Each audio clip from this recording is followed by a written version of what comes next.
Ropp gang, what up, what up, what up? Appreciate everyone. Join the live stream. Do me a favor, smash that like button, hit that subscribe button. If you haven't already, make sure you click that post notifications bell so you don't miss out on new content. Welcome to the Ropp Report. Of course, as always, your host, Clay. And man, got an NFL Week 18 matchup between the Panthers and the Falcons. We're going to talk about some of that. Obviously, we're going to break that down today, but of course, we're going to be talking about some other stuff as well. So, again, I appreciate everyone joining the live stream. Again, do me a favor, smash the like button, hit that subscribe button. Gonna put up a goal in the chat here in a minute.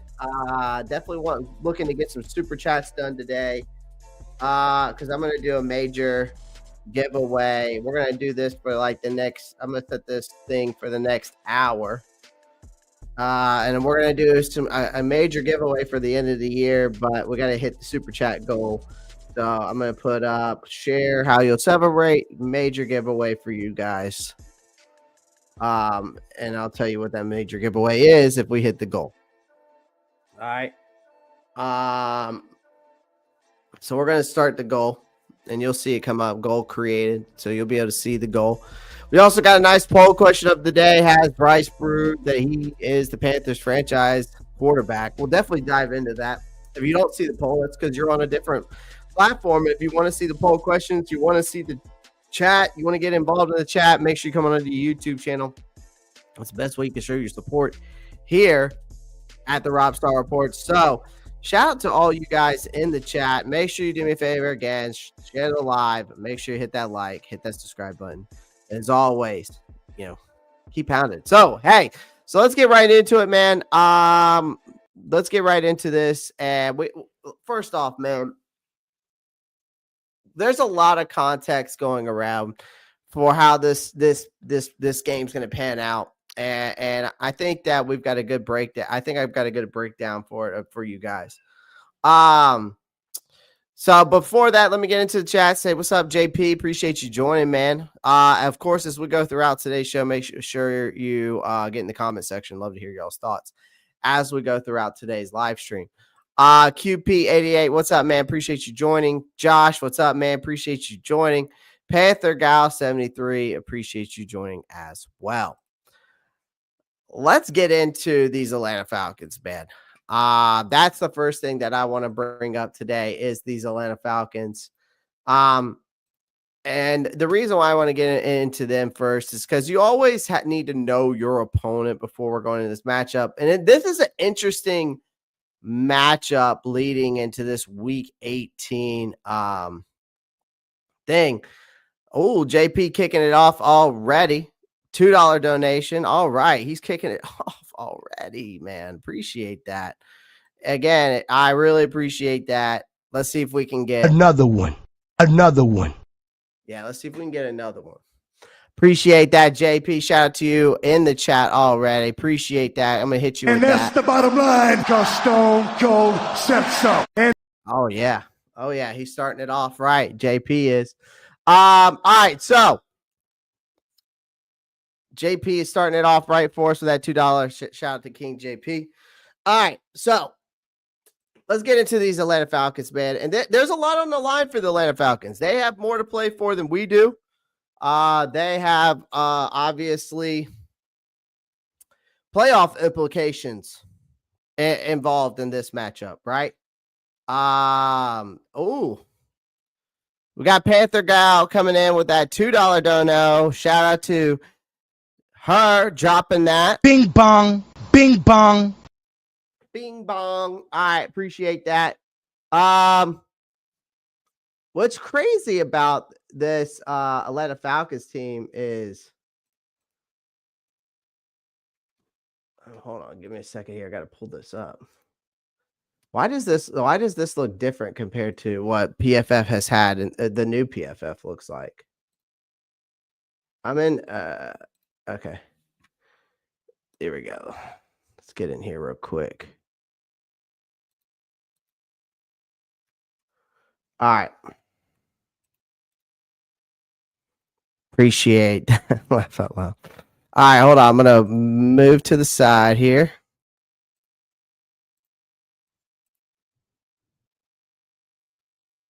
All right, so we got the Atlanta Falcons. Obviously, first things first. We got to look at them in between the numbers here. So that's a good question, King JP. Does Atlanta need Tampa Bay to make the playoffs, or do they need to own the tiebreaker? I think if Atlanta beats us and Tampa wins or loses, I don't know how this works. Tampa Bay or Atlanta Falcons playoff chances. Okay, so here is what needs to happen based off this question, King JP. Okay, based off of what you're asking. All right. What needs to happen for Tampa to make the playoffs? Tampa, there are 3 ways the Tampa Bay Bucks can punch in their playoff. So the Bucks need to win the NFC South to obviously make the postseason. Okay. To do that, they need to finish with a better record than the Falcons, who have swept them this season. So Tampa is going to who's hosting a 5-11 Saints team. Atlanta welcomes, obviously, us, right? So here are 3 ways, and there's 3 ways that this works. Tampa Bay wins. Okay? Tampa Bay wins. Plain and simple. Tampa Bay ties against the Saints, and Atlanta loses. Or if Atlanta just loses in general. So really, as long as Tampa wins, it sounds like they're in.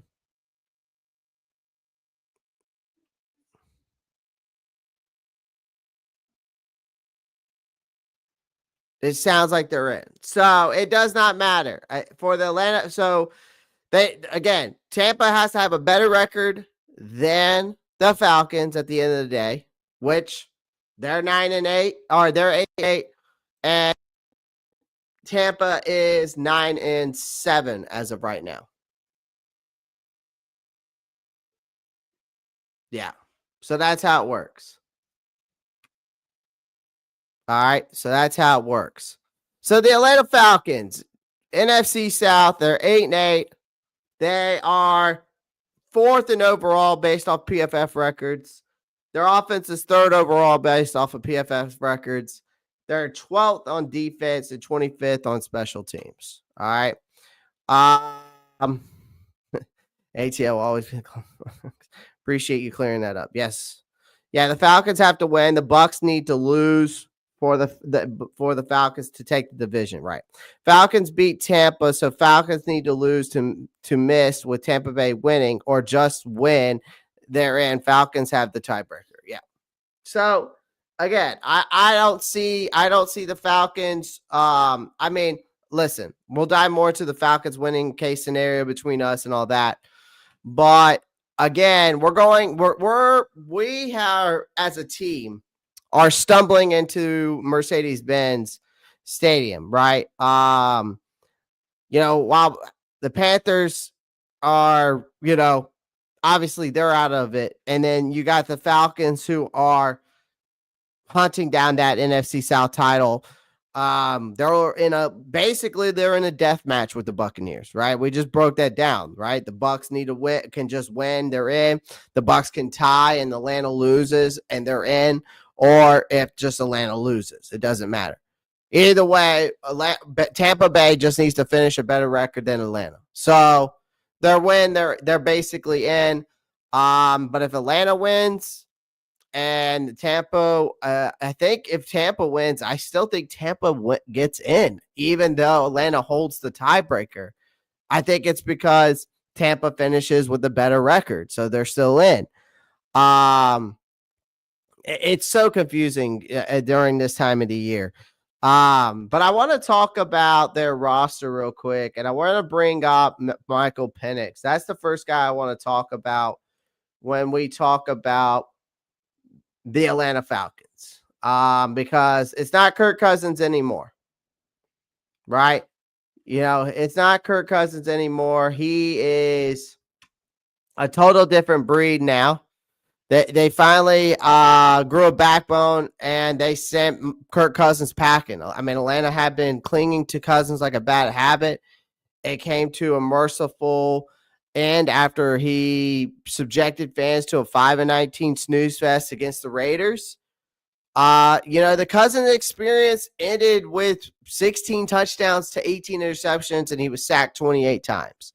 So that's kind of a stat line that makes you want to question your life choices when you are picking quarterbacks, right? Going forward. Oh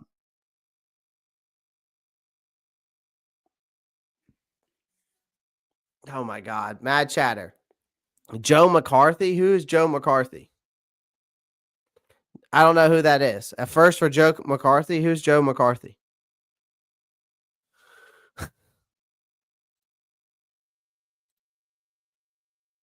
That Cousins doesn't bring as well. Yeah. I mean, and that's the crazy part, because Atlanta coming into this season was supposed to have one of the top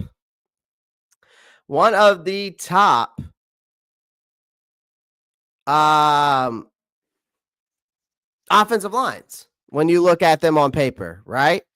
But it does make you question your life choices when you bring in a guy for how much they paid Kirk Cousins. Now, in desperation, or maybe because they had no other choice, they handed the reins to Michael Penix Jr., 8th overall. And at the time, I didn't think it was when they picked this guy and they drafted him, I was like, this makes no sense to me whatsoever for the Atlanta Falcons. I for sure thought that they were going to get a pass rusher with that pick, right? But Penix is raw. He's unpredictable. He's about as stable as a Jenga tower in an earthquake. I'll be honest with you with that. But in 2 starts, 37 for 62, throwing for over 425 yards. Okay, so he's at 463 now. 1 touchdown, but 2 interceptions. He's also been sacked twice, which honestly feels, compared to Kirk Cousins, almost like an upgrade, right? But Penix is a left-handed quarterback. There is a but here, because you know how rare lefties are in the NFL? Let me spell it out for you. The only other one in the league is Tua Tagovailoa. That means defenders don't see this shit often, and it messes with them a little bit. I'll be honest. The ball spins differently. The footwork looks backwards. Everything about defending a lefty feels like playing football in a fun house when you see a lefty quarterback, right? So I want to see see how they do against a lefty quarterback. All right. That's what I want to see. I want to see how they transition. And also, you got to think about it this way. This guy is a rookie. So can they put some pressure on him? That's going to be the biggest question here defensively. Can they put pressure on Michael Penix? Right? That is the biggest question. Right. Again, another guy I want to look at here real quick is, of course, oh man, did y'all know that Atlanta has Nathan Peterman, the GOAT, on their roster? I did not know that. They should have started him all along.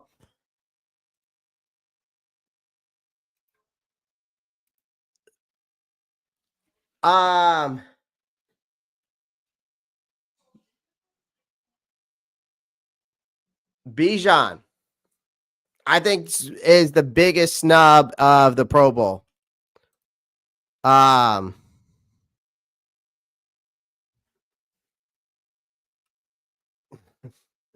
funny, King. That's funny. Bijan Robinson was one of the biggest snubs out of the Pro Bowl this year. I'm so surprised that this guy. I mean, the PFF has him as the second best halfback in the league. I mean, you're talking about a guy who's got over 276 carries, over 1,200 yards, 12 touchdowns, and is averaging 4.7 yards per carry. He's had more than 10 plus explosive runs. He's had 28 of them. 61 forced missed tackles. So he's had one fumble on the year. So it's surprising to me that he got snubbed from a it's a surprise to me that he got snubbed from a Pro Bowl selection. But this has been one of the biggest issues for Carolina. I mean, this is a guy who's been a real nightmare for Bijan Robinson. I mean, this guy isn't just good. I mean, the problem is this guy sometimes is absurd, right? You know, the Atlanta's quarterbacks have played musical chairs now, but Bijan has been out there looking like a Madden character that with all the sliders turned up to 99. Like, I mean, the guy is an absolute cheat code. Hell, you saw him in Outer Banks. You know, you saw him in the acting in Outer Banks. I don't know if y'all watch Outer Banks on Netflix, but he's on there. So he's obviously looking at another career besides football, just in case things don't work out. But I think football is going to work out just fine for this kid. I mean, and that's another thing. He's only in his second year, man. Fourth in the league for rushing yards and seventh in the league for rushing touchdowns. That, to me, that's terrifying. It's impressive, but it's also terrifying for us going against them in this Week 18 matchup. Bijan is just as lethal in the passing game. He's racked up over 59 catches, 428 yards, and another touchdown. So, you know, this guy's almost all-purpose yards has almost reached 2,000, right? He's particularly been sadistic lately. I mean, he's had 5 straight games over 90 rushing yards and 4 over 100-yard games this season. So what makes Bijan Robinson to me such an unstoppable figure on the field is his ability to break tackles. Like I said, he has over 61 missed tackles. That's, again, pretty damn good. Pretty damn good, right? But over his career, if you go look at over his career, the guy has had over 190 missed tackles since entering the league. The only other person, Derrick Henry, has done better. The guy's built like a tank. Bijan's also put up over 1,000 yards after contact this season. Hitting him doesn't stop him. It just pisses him off, it seems like, at this point. All right. So, again, we all know how our run defense is. We might as well – our run defense might as well bring folding chairs and marshmallows because they're just going to get ran the fuck over at this point. I don't know if this is a game that can be an upset unless our defense plays into that. Right?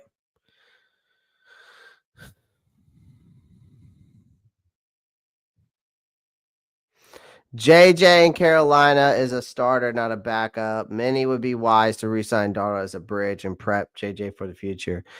Actually, JP, you took the words right out of my mouth. So to Matt Chatter's question, yeah. You know, actually, JP, I was going to answer it. I was going to go back to it, but you know, King JP took it. I think that if Minnesota's smart, I agree with JP. You know, Minnesota, you see what Sam Darnold's doing there. He's had a career year there. Kevin O'Connell has made him into an absolute Pro Bowl quarterback. He's turned Sam Darnold's career around for the good. I think it also can give us a learning experience from seeing what Sam Darnold's doing. Mad Chatter, and Baker Mayfield. We can learn a lot from that context there. I think there's a lot of context there that you can learn from. But yeah, if I'm Minnesota, you re-sign Darnold for another year, and you re-sign Darnold for another year, and then you go get and you keep JJ and let him and prep him up for the future. Exactly, that's exactly what I was gonna say. You ain't lying, Clay. I wasn't happy about B-Rob coming out. Me neither. I was not either. I would use the first of McCarthy if he's good enough. Bryce only played good 3 times. I mean, Matt Chatter, this season from week 8 till week 17, besides the Cow, and the only game that you can say that Bryce didn't really play that good in was really the Cowboys game. Other than that, most of his performances, and maybe the Denver game, you could say, because of the 2 picks. But other than that, besides the Cowboys and besides maybe the Denver game, Bryce played solid from week 8 till now. Even last week when we got blown out by Tampa Bay, Bryce played solid. He had solid numbers. He had no picks. It wasn't his fault that they struggled. So, again, we also got to put a lot of context this season and the drops by the wide receivers this year. We've got to put in a lot of context of rookie wide receivers, and still your wide receiver one's a 34-year-old Adam Thielen. I will say this. Bryce Young's also missed a lot of opportunities because I'll tell you this. I watched a lot of game film on Bryce this year. Jadavion Sanders gets open a lot more than a lot of people think. So, just go watch some clips. I'm telling you that right now. Dual running backs are the deadliest. Shout out to King JP for that $2 donation. I appreciate that. Shout out to you for that. Damn, son, where'd you find this? Hit him with that. I had to hit JP with that. Brooks, done, King. We need a free agent or a draft. I'll have to check back here. Yeah, come on back, Panther. Appreciate you joining. I can't say he's done yet with the advanced medical system nowadays, but he needs a full year. Oh, you're talking about. I see what y'all are talking about. We're 16th in drops, though, Clay. Not the worst like KC was last year. Yeah.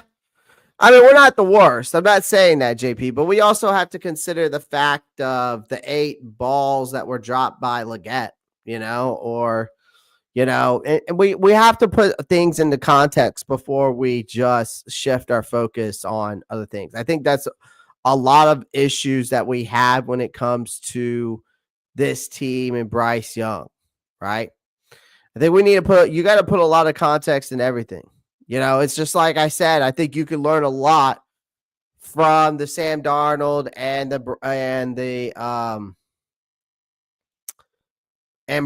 Baker Mayfield situations. So, and how we handled those 2 guys. You could put a lot of context into that. And we can learn a lot from that moving forward, I think. Yeah, I mean, Kendall, I think they should use him more of like a Amir Smith-Marset. They should use more packages of motion with him.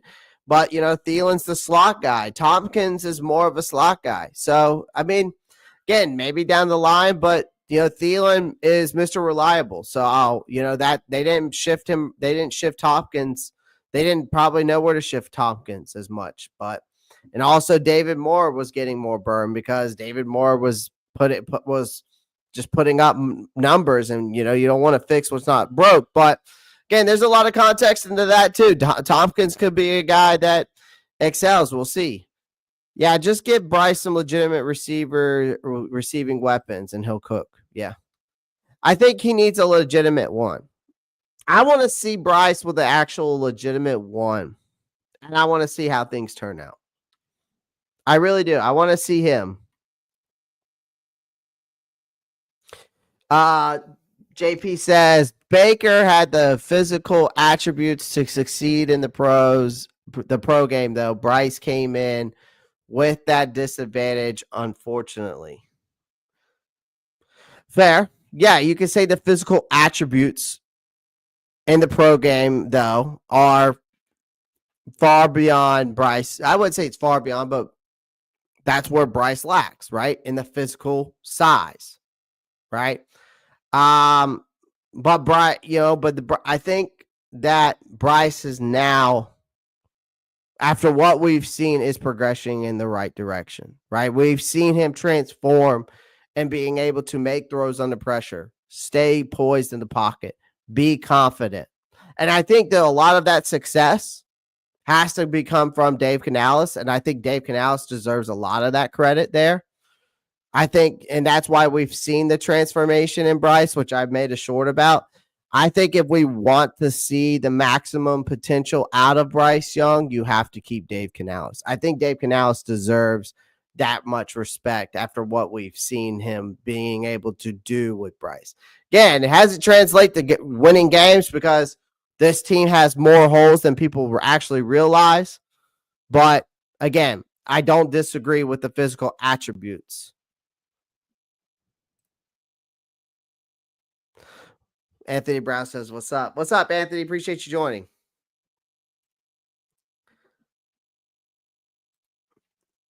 There ain't no legit one in this draft. Oh, you're just talking about quarterbacks. Yeah, this draft class is very thin. This draft class is very thin for quarterbacks when you're looking for it.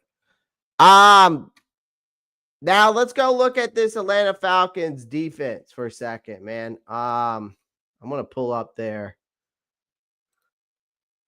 defense here.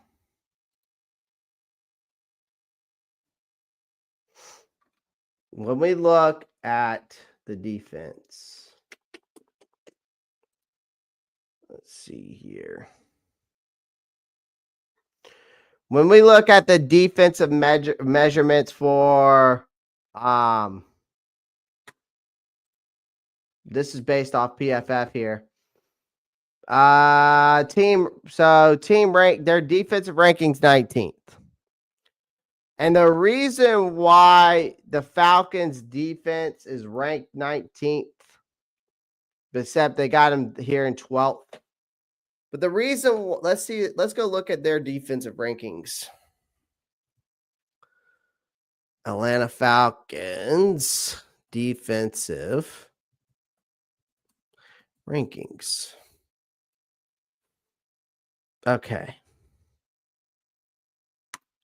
So if we go look at their defensive rankings right now, total defense, the Falcons' total defensive rankings is 19th. They're allowing over 340 yards, right? And they've allowed 41 touchdowns. That's total. Passing defense for the Falcons this year, 19th. Allowed over 221 yards, basically 222, and 31 touchdowns. We go to the rushing defense. Let's go to the rushing defense. They are, for running the ball against them, they're 14th. They've allowed 118 yards a game, 8 touchdowns rushing. Scoring defense, they are 20th. They're allowing basically 24 points a game. Total touchdowns, 41 points again. Red zone defense, they are 25th. They're allowing 62.7 red zone touchdown rate in the red zone. Third downs,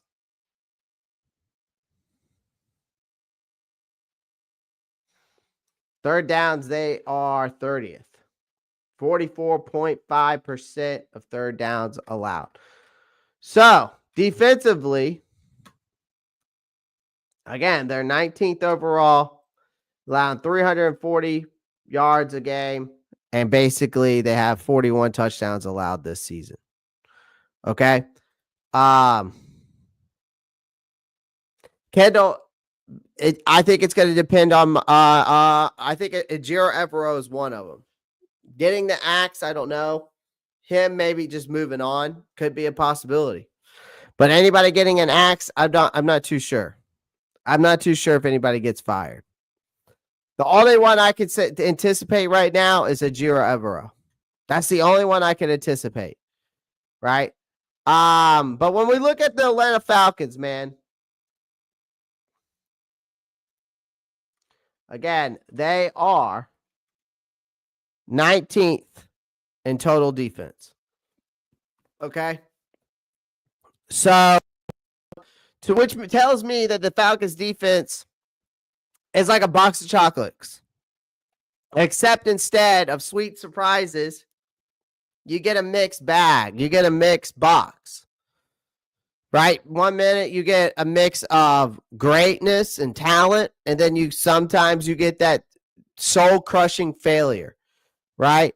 They're ranked 6th in the league in QBR rating allowed, which that doesn't show here, but which I did find that stat, which makes them sound like world beaters. But then you look at their red zone defense, and it's softer than a Hallmark movie. So, which we were just, that red zone defense is bad. So we looked at that, and still there are some legitimate playmakers on this unit. Like, I got to give credit where credit due. Caden Ellis is an absolute monster. Racked up over 140 tackles, 8th in the league, 5 sacks, 8 tackles for a loss, even a pick.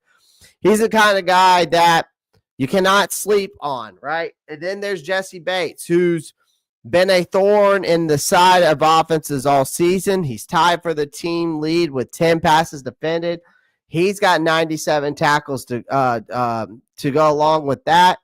Jesse Bates has just been has a knack for just ruining your day when you least expect it. Again, Carolina's offense, which has been about as intimidating as a wet noodle, is walking into a bust-off. You're not ready for Ellis and Bates.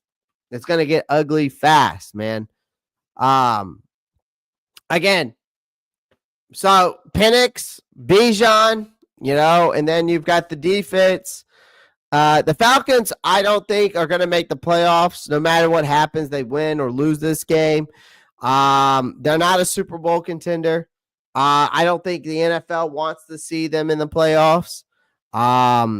I think the Bucs have a better chance anyways. They're more but the Falcons, they're more capable of beating our Panthers. They got a left-handed rookie quarterback, I think right now, who's just unpredictable enough to keep you guessing.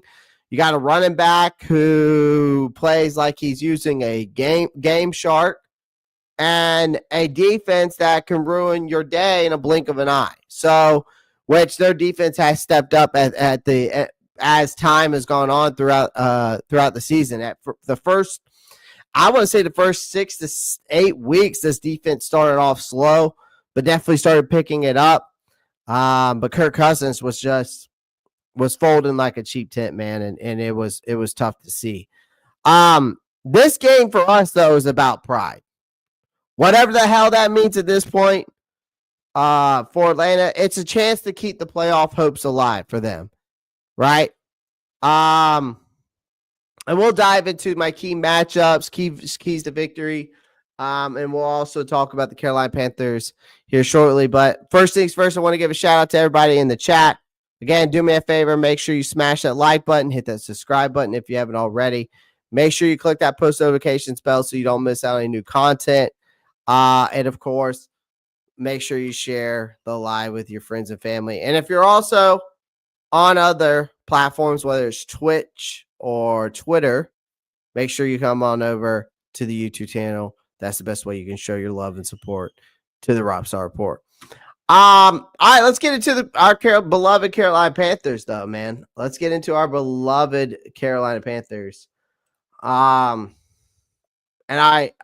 first things first is I want to talk about this offense. I want to talk about this offense because the Panthers are playing for, again, we're playing for scraps in this last game. All right. This has been an absolute roller coaster year for this offense. If you're holding out for some grand redemption and makeup for the past few months. I want everybody to just lower your expectations. Like, this is the final chance, of course, for us to salvage some pride that we do have left, some sliver of decency before this team drags us all through another offseason, which I'm actually looking forward to. I'm ready for the draft. I'm ready for the free agency. I'm hoping that we make the right moves this offseason, right? You know, we're closing it out with Atlanta, obviously. But, let's not forget, Chuba Hubbard carried this offense because, Miles Sanders was so ineffective. He couldn't have been replaced by a cardboard cutout. And that's the thing. Like, Atlanta Falcons beat our ass in the week 1. Like, I don't care if this is a new season, blah, blah, blah, and but the circumstances haven't changed. Like, this still feels like the same damn mess we've watched all year. Like, both teams are now rolling out, new quarterbacks. I mean, you benched Bryce, you brought him back. You got Michael Penix now starting for Kirk Cousins. So, again, I don't expect any miracles in this game. I feel like this is going to be a game where it's like a bad movie with different actors, but the same damn script. Like, now we have possibly Miles Sanders returning, right? Which he's been out all basically all year long. Now he's back. I mean, I'm hoping that this guy can have a performance on Sunday that he can at least justify somewhat of his paycheck that we've been paying him, right? He's making $25 million this year. Who's making, I don't know how much money this year. So I think for the Carolina Panthers offense, though, when we look at this offense, this is where Bryce Young, and I said this, the last 3 games of the season for Bryce Young are going to be crucial for him.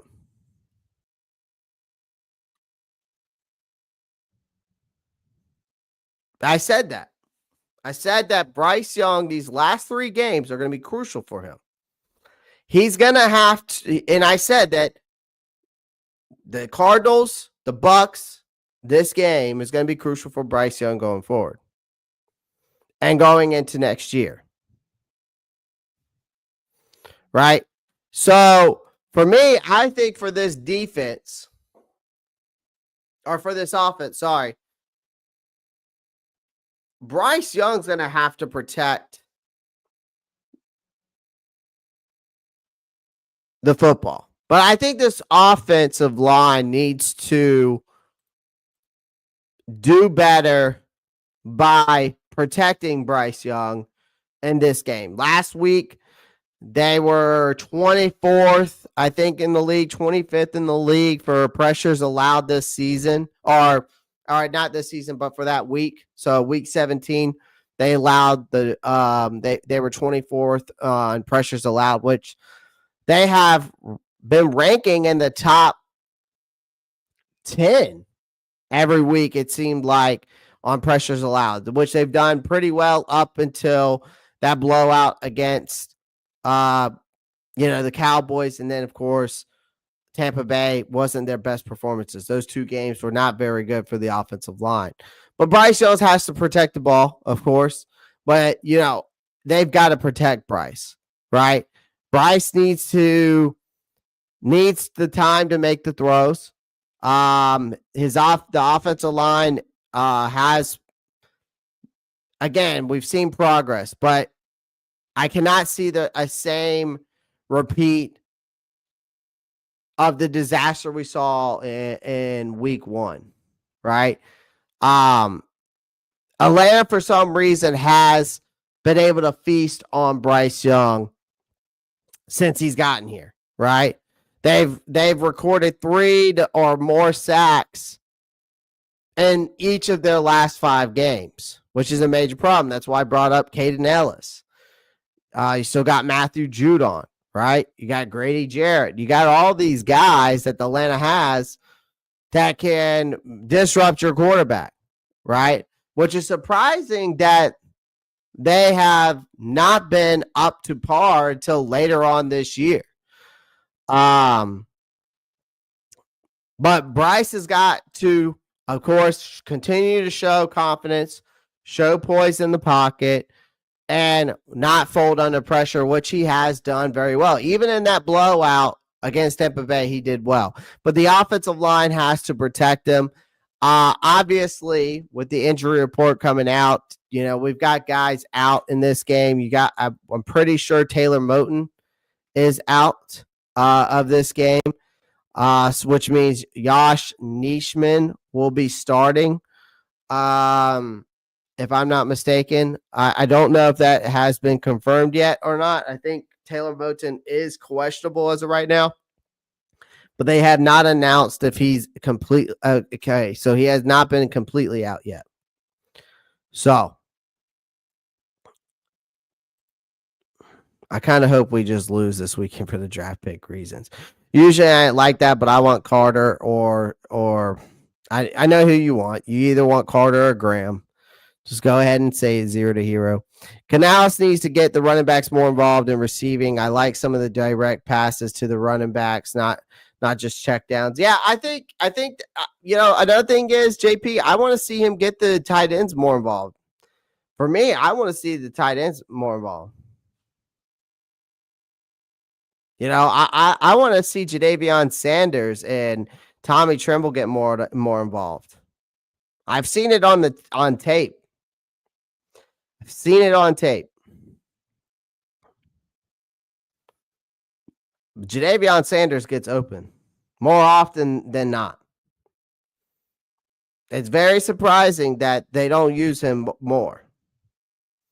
So I'd like to see them. I like that idea too, but I want to see some more, crossing routes up the seam with the tight ends. I'd like to see. I want to see some more out of the tight end group. Maybe running some 2 tight end sets as well. 2 running back sets. I like that as well when they do that. So I want Canales to mix it up with the running backs and the tight ends for sure. I like that idea.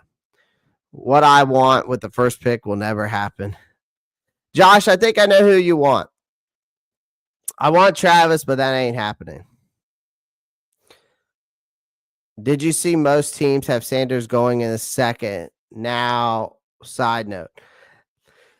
If you're talking about Shedeur Sanders, I doubt that he's going in the second round now. You can make a case, people say that, but that's just their opinions for the most part. That does not mean that he's going second. I can tell you right now, there's going to be teams desperate to pick a quarterback in this draft, and that Shedeur Sanders will go in the first round. It always happens. It always happens. I think they're involved, but the ball isn't going that way. Exactly. I think Bryce is missing them on reads, to be honest with you. But that's just me. That's just me. So he's got to do better than that. But yeah, they got to protect him. But Bryce has been able to step up and do that. The next thing is for me is Miles Sanders, ladies and gentlemen. Miles Sanders, I think, has to stop stealing checks and start running the damn ball in this game. The man signed a major contract in the off. When you sign a contract in the off season like that, but he's been more of a ghost than a factor, like in the run game. Like, to say it's been a disappointment would be an underestimate. Like, Sanders has been out-snapped, outperformed, straight up embarrassed by Chuba Hubbard. But here's the thing, like, the season's almost over, and Sanders has basically this one last shot to prove he's not completely useless. Like, if he's finally off the snap count, like, the Panthers better stop with this nonsense of giving him a carry here, carry there, and then benching him. He needs a full workload, like a real chance to get into rhythm. This isn't some charity case. Like if Sanders can't produce against Atlanta's, which they're as of right now, based off their rankings and what we're seeing, they're in the middle of the road defense. It's time to have a serious conversation about whether he's even worth keeping around. Because he's not some feel-good story. If he can't run on a defense like this, then what the hell is the point of him? I think another thing is Carolina has to keep feeding the ball to its playmakers. So Adam Thielen, for example. Like, Adam Thielen has been the only reliable option on this team.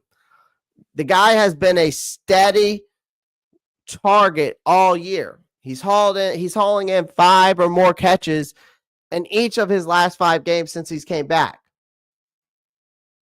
Which means he's automatic, man. Which in a season where, almost everything else has been a disaster. Thielen has been the one guy who shows up consistently. And he's got a hell of a matchup this week. You got D. Alford, who has been straight up terrible for the Falcons. He is one of the lowest graded corners in the league, according to Pro Football Focus. So if the Panthers don't exploit this weakness, they don't deserve to win a damn thing. Thielen should be seeing 10 plus targets in this game, I think. Especially with that matchup right there. There's no ifs, ands, or buts about it. I'm going to try to exploit that weak matchup against D. Alford. So I'm looking to see if Bryce goes after D. Alford a lot and early and often.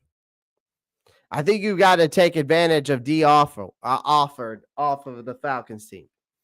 He's terrible. He's had one of the worst performances this year. If you go back and watch that Vikings game, he allowed the highest passer rating.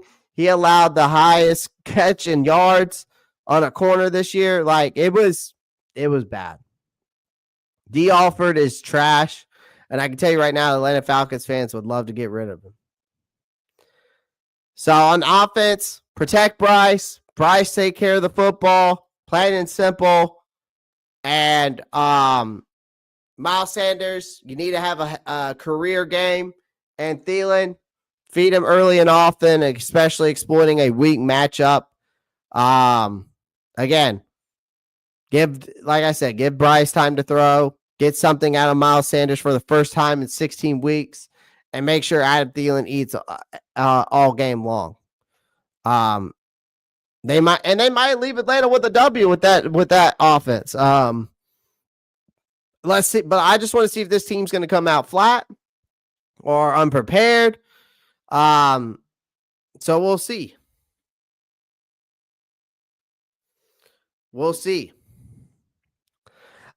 Defensively, I want to say this, what my expectations for this defense. Number one for me, when we talk about this Panthers defense, man,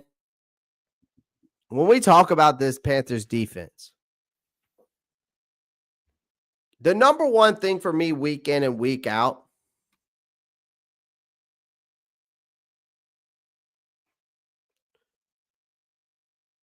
is stopping the damn run. When we go look at this Panthers defense, man, their biggest weakness is stopping the run. When we go look at our Carolina Panthers the defensive rankings, since we're talking about it, and we look at their defensive rankings,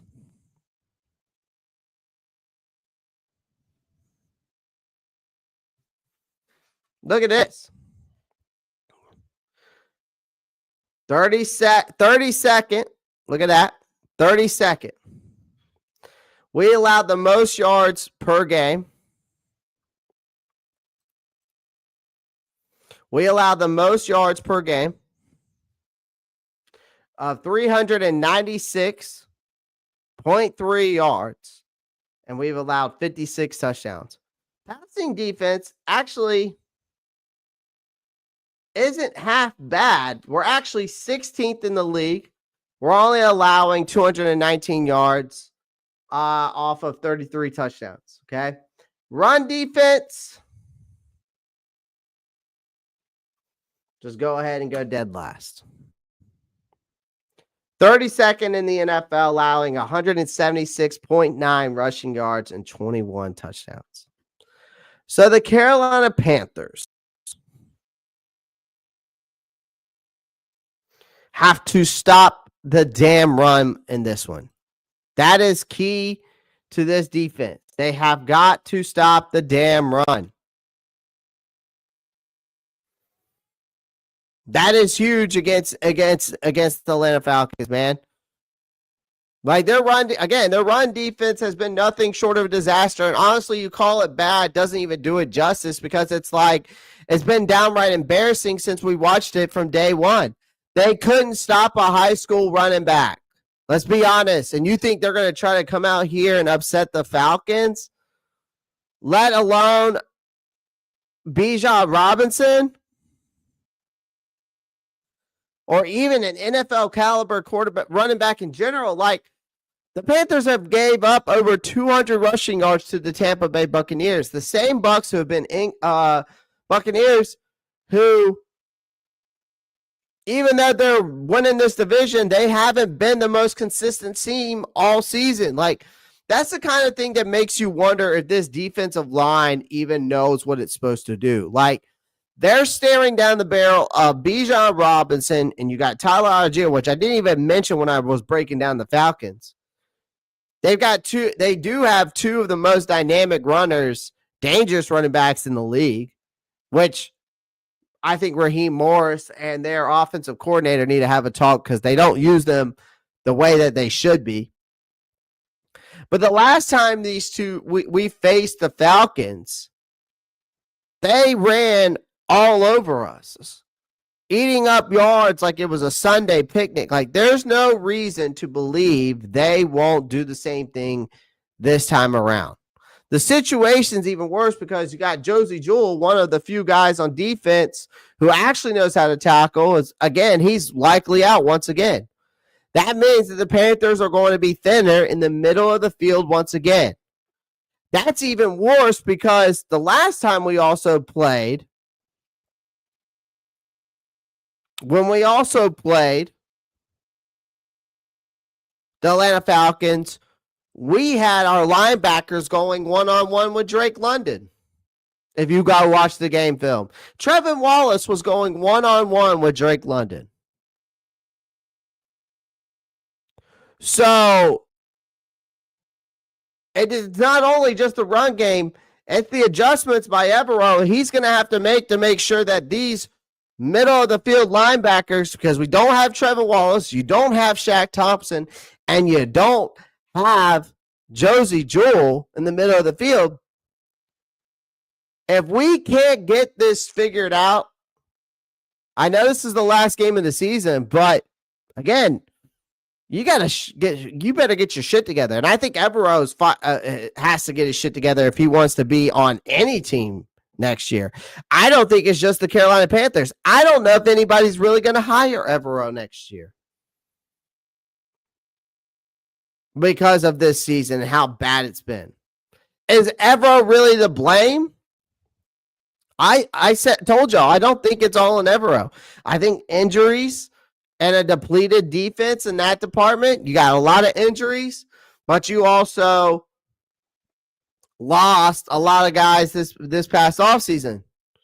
But again, the injuries have been the biggest issue. I think if this defense was healthy and this was still happening, though, you could make the case that, okay, maybe Evero isn't as good as the guy is.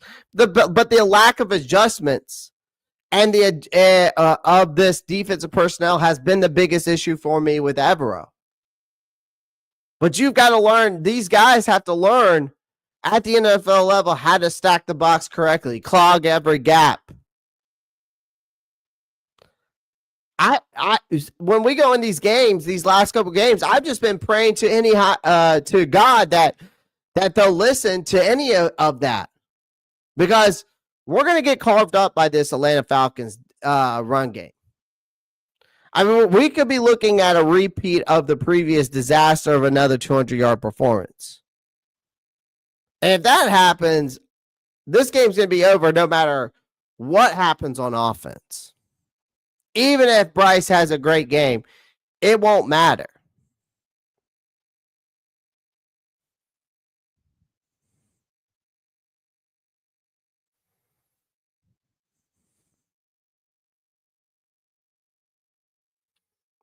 So I just, it's hard for me to think that this game defensively could go sideways for us, especially when you got Bijan Robinson and you got Tyler Algier in the backfield.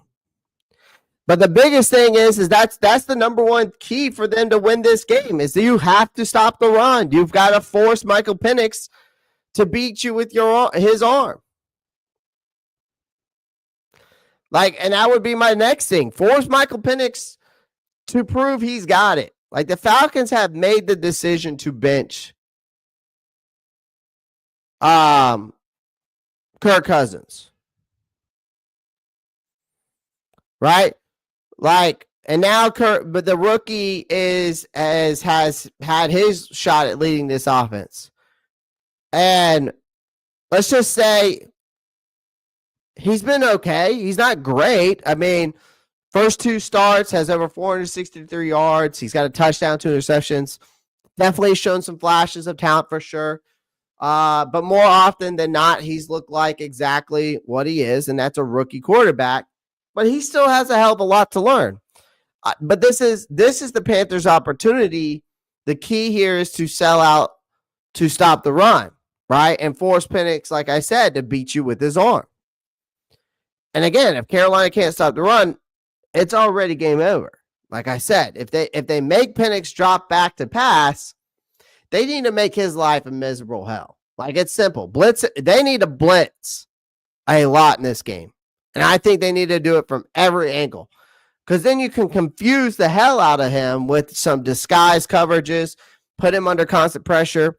If he has to think too much, the mistakes will start piling up. Now, if the Panthers let him sit in the pocket while he's back there eating lunch and he has a clean pocket, he's going to pick you apart. It's that simple. And then it's just going to be another embarrassment to add to the growing list of things that we need to work on and things that we need in the holes on the defense. Again, rookie quarterbacks are supposed to make mistakes, especially when under pressure. But if Carolina doesn't capitalize on that and let Penix get into a rhythm, they're going to deserve whatever ass kicking is coming their way. All right. Another thing on this defense, you cannot let Kyle Pitts embarrass you, man. You cannot let Kyle Pitts embarrass you in this game. That's another thing. I cannot sit here and explain this easier to you guys. And the reason why I'm bringing up Kyle Pitts is that he has been a recurring thing all season long. The Panthers have had an issue at stopping tight ends, whether, it's a future Hall of Famer like Travis Kelce or some random guy off the street. Tight ends have been an absolute feasting on this defense all year. It's been a damn joke. And now that you have to deal with Pitts, that's one of the most physical, gifted tight ends in the league. Sure, Pitts hasn't lived up to the insane hype he got when he was drafted. But I would say this, make no mistake about it, he's still a matchup nightmare. He's fast, he's big, he's got great hands. Obviously, the biggest issue here is not having J.C. Horn healthy to play, right? A guy that could possibly slow him down. But let's not kid ourselves. Let's not kid ourselves. It doesn't help when your linebackers are going one-on-one with Drake London. And we saw that in the last time we played against them. And we don't see Horn on the best wide receiver on the field, game in and game out. And Drake London has been quietly emerging as a star for the Falcons. Darnell Mooney has looked tremendous for the Falcons. So, again, I think you do need to put some more focus on Pitts. London's going to torch us down the field. But you don't want to put too much focus on Pitts. The secondary in this game with Mike Jackson, Caleb Farley, Dane Jackson, it's going to have to pick their poison. Whatever they choose better not be fatal. And our safeties are going to have to step up and help out these guys. Because if they don't figure out a way to contain Pitts or London, we're just going to get burned. Simple as that, ladies and gentlemen. Simple as that. So again, this defense has been a complete, utter disaster all season. They've been outcoached, they've been outclassed, and downright pathetic for the better part of 17 weeks, right? So, I mean, for me to be asking this group to suddenly just turn it around for one final game feels like asking my dog to perform Shakespeare and play it. You know, it's not happening. Maybe they can dig deep, find a little bit of a pride, show some semblance of life in this final matchup. You know, hopefully they don't let Atlanta run all over you. You don't let them walk all over you. You do whatever the hell they want. You know, if they can just do that and slow down the run, force Penix to beat you with his arm,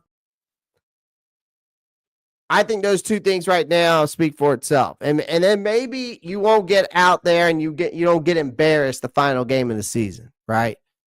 But you know, that's a big ask of me.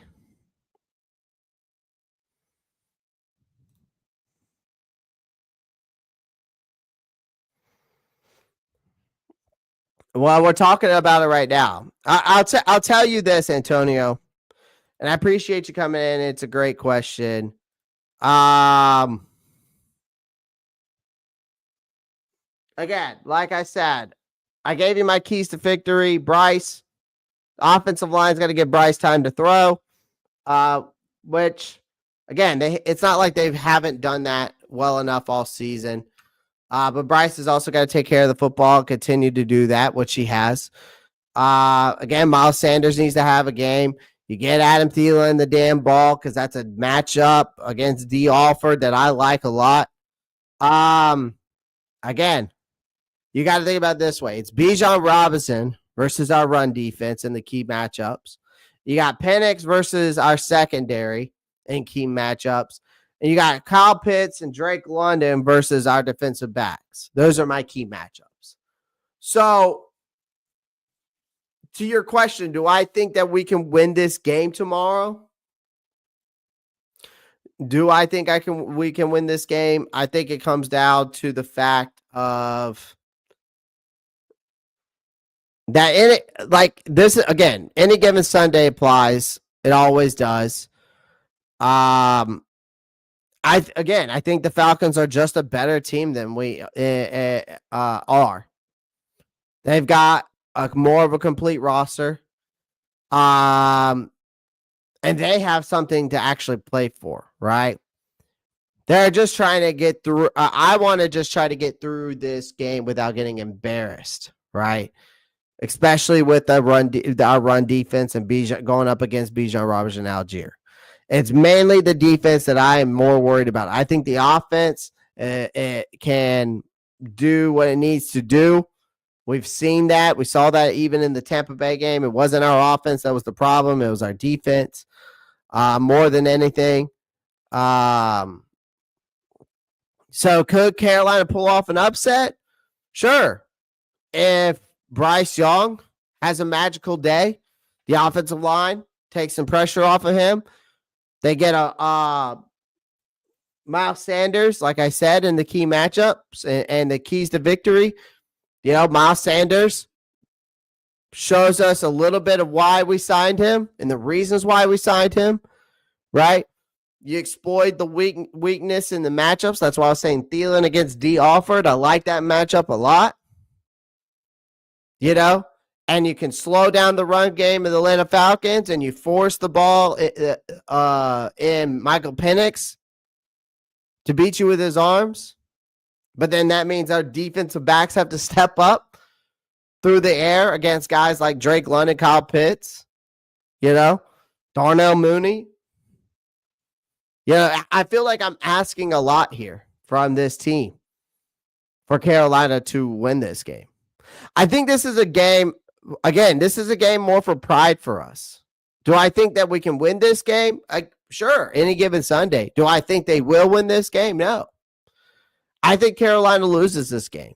I think we finish the season 4-13.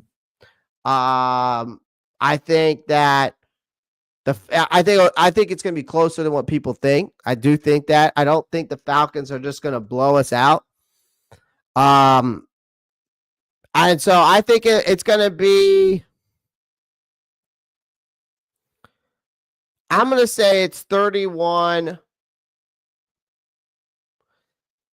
Maybe not even that much. Maybe 20. I'll say 27-21. The Falcons. I just think that there's too much to ask for this team to try to win this game. If I'm being realistic with you guys. Do I think the Panthers can win this game? Absolutely. But I think that everything that I'm asking them to do is too much to ask for the team in this roster that we do have.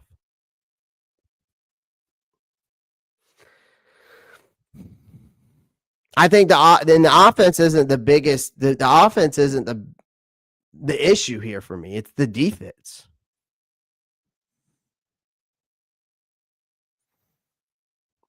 I'll say 27-21. I'll say 27-21. So that's my prediction for this game.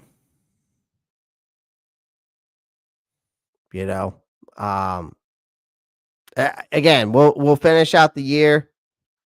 Again, it's just like B. Amos just said, the defense is booty cheeks. It's a lot to ask for with this defense. To just come out there, shut down Bijan Robinson, Tyler Algier, and force the ball in a rookie quarterback's hands to win the game. That's what Atlanta's going to do. They're going to run the ball against the worst run defense in the league. It's hard for me to say that our linebackers are going to fill the gaps when we don't have Shaq Thompson or Trevor Wallace or Josie Jewell. It's hard for me to say that our defensive backs are going to be able to stop Darnell Mooney, Drake London, and Kyle Pitts. It just ain't happening.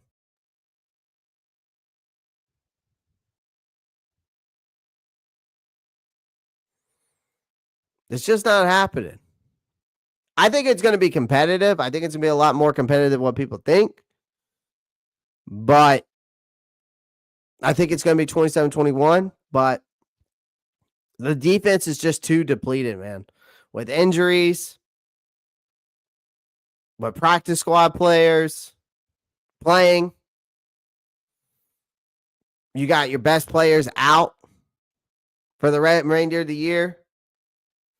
It's hard for me to say that we win this game. And if anybody thinks otherwise, I think the offense is actually going to be able to keep us in this game because the Falcons defense is not very good. It's mediocre at best.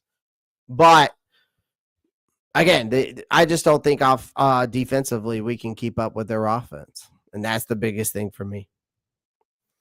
So PPG comes in and says 35-10 Falcons laugh out loud. We 32nd on defense, 31st on offense. That's some improvement from the team this year. Love the smart ass. Love the smart asses. And I love smart asses when they come in here, man. I love smart ass people. Gotta love that. Gotta love the smart ass people. Yeah, not much of an improvement at all, really. The only thing we saw an improvement on is maybe from Bryce Young from certain times this year. We saw improvement in him. We saw an improvement from the offensive line. We saw an improvement from Chuba Hubbard. Trevor Wallace, I thought, stepped up this year as a rookie. I thought some of our rookie players showed signs and flashes, right? Defensively, J.C. Horn is the only bright spot, and Trevin Wallace is the only bright spot I can say that was an improvement. Josie Joel stepped it up after he came back from that injury. I'll have to give him his flowers on that. Some DJ Wanham, after he came off the injury, was a nice surprise. But other than that, I mean, if I'm missing anybody else, please let me know. But other than that, really, there wasn't really much improvement from this year that I can say, except we did win 2 more games. So, but we've definitely seen some improvement in some areas. But when we talk about rankings, stuff like that, you know, there hasn't been much improvement in rankings. So, but improvements, it's tough to say. It's tough to say. I mean, like I said, I named a few players that improved. Player-wise, we've seen improvement in certain areas, certain people. Other than that, I can't say I can't disagree with PPG, though. You can nitpick who's improved and who has shit the bed, but you can also, but from a ranking standpoint, you can't argue with PPG. I have to give him credit where credit's due on that. I just love smart-ass people. Reminds me of myself. Who thinks Miles is getting a touchdown tomorrow? Panther guy, I will not bet on that. I will not bet on who is getting a touchdown, on Miles Sanders getting a touchdown. I need to see it from my own eyes. Like I said, I want to see him earn the paycheck that, or at least show me something tomorrow. Not just a touchdown. I want him to show me something tomorrow. Smash that like button. Shout out to Marcos Cash for coming in with that. Damn, member for 9 months. Damn. Good for you. I like that. Appreciate you doing that, my guy. Appreciate you doing that. And his name is John Cena!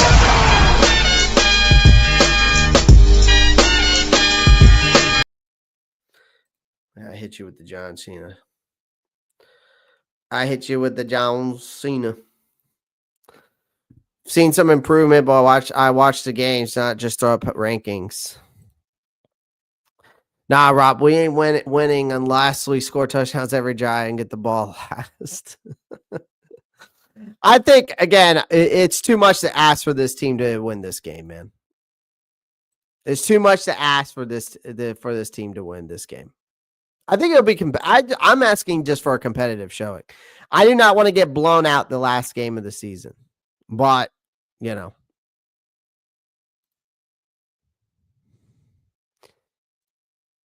Bet on Sanders finishing the game. I bet on Sanders to finish the game. I don't know about all that. For him to so basically to bet on Miles Sanders scores the final touchdown and the final touchdown wins the game. Basically, Roadmaster. We pulling out a Chuba Hubbard bet on Miles Sanders, who hasn't played a single down since I don't know when. What was it? Week 4, week 2, something like that. King JP, he's talking about rankings, so I don't know. Kind of have to agree with Josh on the rankings part. If we're going to talk about rankings, we can talk about rankings. But the improvements, you can nitpick the improvements. You can also nitpick the not so much improve.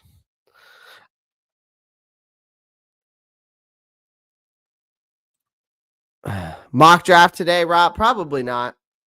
Probably not. I mean, I might do one and post it later. We need to get Coker involved during the whole game and not just the first quarter. And what is going on with Jadavion Sanders since coming back from injury? MIA. Kendall Johnson, it's funny. Don't do it either, Clay. Listen, you can make again. Two things can be right, two things can be wrong. You know what I mean? That's all I got to say, GP. Two things can be right, two things can be wrong. I'm just saying. You can make a case for both. That's all I'm saying, King JP. That's all I'm saying. That's all I'm saying, JP. But no, Kendall, I was talking about this earlier. I want to see them get the tight ends more involved. I want to see the tight ends get more involved. Jadavion Sanders has been getting open.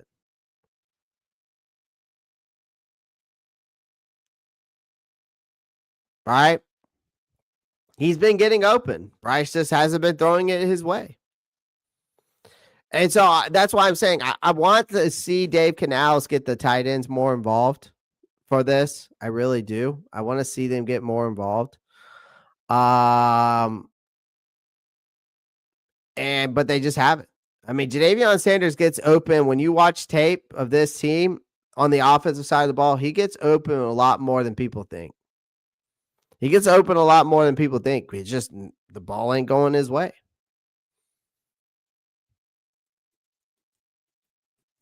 So, yeah, no mock draft today. I'm not even talking about a touchdown. Just don't get carted off the field. Yeah, let's not get carted off the field. Don't you? I'm just messing around. They can. Josh and PBG can duke it out. I'm not duking it out today. I am not duking it out today. JT was out with a concussion. Can I finally get an Ian Stuntman Thomas? JP, I never understood him being on this team. I never understood how he stayed on this team, but he is. And they restructured his contract to save pennies, basically. Again, I think another thing is, too, is if Miles Sanders doesn't show me something tomorrow, you have to cut him this offseason. You save yourself like $5.1 million by cutting. But that's another guy I would cut too. Get Ian Thomas the fuck off my team. Yes. Our defense can't stop anything, and we're expecting Bryce to keep up with the bottom of the league wide receiver room. Josh is making his case over here. Josh is making his case. Whatever. Anyways. Again, I appreciate everyone joining the live stream. Definitely going to have some more content coming out to you guys later. Going to give you, I think I'm going to make a video today and edit it, giving you my top 5 wide receivers that I would love to target this offseason. Definitely going to talk about that. Definitely going to have some more short. I already posted up a short today about Bryce Young. So if you haven't checked that out, go ahead and check that out. Definitely going to have some more shorts coming out today and tomorrow. Definitely going to do a post-game show tomorrow. Other than that, guys, appreciate everyone joining the live stream. Do me a favor, smash that like button, hit that subscribe button. Make sure you follow me on all my social media. Also, shout out to our sponsorship of BetUS.com. You sign up for free today. You save up. You can get up to 150% bonus on your next 3 bets. So make sure you go check that out. Up to $2,000, but bet responsibly. All right. And again, follow me on my social. And again, appreciate y'all. Appreciate everyone joining the live stream. And again, as always, keep pounding. Peace.